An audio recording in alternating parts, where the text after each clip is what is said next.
اعوذ باللہ من الشیطان اللعین الرجیم بسم اللہ الرحمن الرحیم اللہم صلی علی محمد وآل محمد وعجل فرجہم۔ السلام علیکم ورحمۃ اللہ وبرکاتہ۔ دوستو، اللہ تعالیٰ اپنے بندوں سے چھوٹے چھوٹے امتحان لیتا رہتا ہے، اور بالخصوص وہ لوگ جو راہ راست پر ہوتے ہیں اور اللہ تعالیٰ کے جو پیارے لوگ ہوتے ہیں، جو اللہ تعالیٰ کو پسند ہوتے ہیں، ان کے ساتھ یہ معاملہ کچھ زیادہ ہوتا ہے کہ انہیں چھوٹے چھوٹے مسائل شروع میں آتے ہیں، اور پھر جیسے جیسے اس کا ایمان میں اضافہ ہوتا جاتا ہے اور وہ ثابت قدمی اللہ تعالیٰ کے فضل و کرم سے دکھاتا ہے وہ انسان، تو اللہ تعالیٰ اسے مزید صبر بھی عطا فرماتے ہیں اور مزید امتحان اور آزمائش میں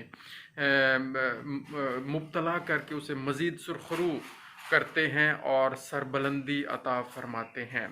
لیکن اس میں شرط یہ ہے کہ ثابت قدمی کی جو توفیق ہے وہ اللہ تعالیٰ سے مانگی جائے، اور اللہ تعالیٰ ضرور عنایت فرماتے ہیں۔ تو اس میں تھوڑا سا ڈرا بیک یہ ہوتا ہے کہ شیطان اس دوران وسوسہ ڈالتا ہے انسان کو، اور ارد گرد کچھ لوگ شیطانی بھی ہوتے ہیں جو شیطان کی صورت میں جو شیطان ہوتے ہیں بیسیکلی وہ انسانی صورت میں آ کے آپ کو ورغلاتے ہیں اور بتاتے ہیں کہ نہیں جی آپ نے یہ اچھا کام کیا تو دیکھیں آپ کو یہ نقصان ہو گیا اور وہ ہو گیا اور فلاں ہو گیا۔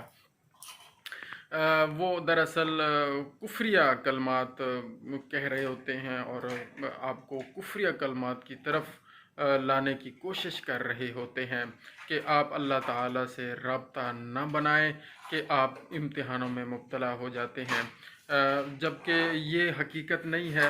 حقیقت یہ ہے کہ اللہ تعالیٰ اسے اس امتحان سے نکال کر سربلندی عطا کرنے کے لیے ایک راہ ہموار کر رہا ہوتا ہے۔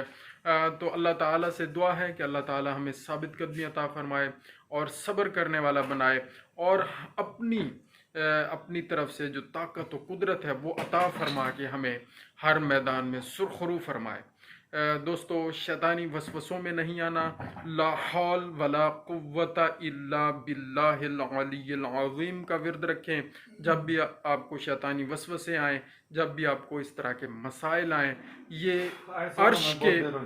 عرش کے خزانوں میں سے ایک خزانہ ہے۔ ٹھیک ہے ڈاکٹر صاحب، جزاک اللہ خیرہ۔ اللہم صلی علی محمد وآل محمد وعجل فرجہم۔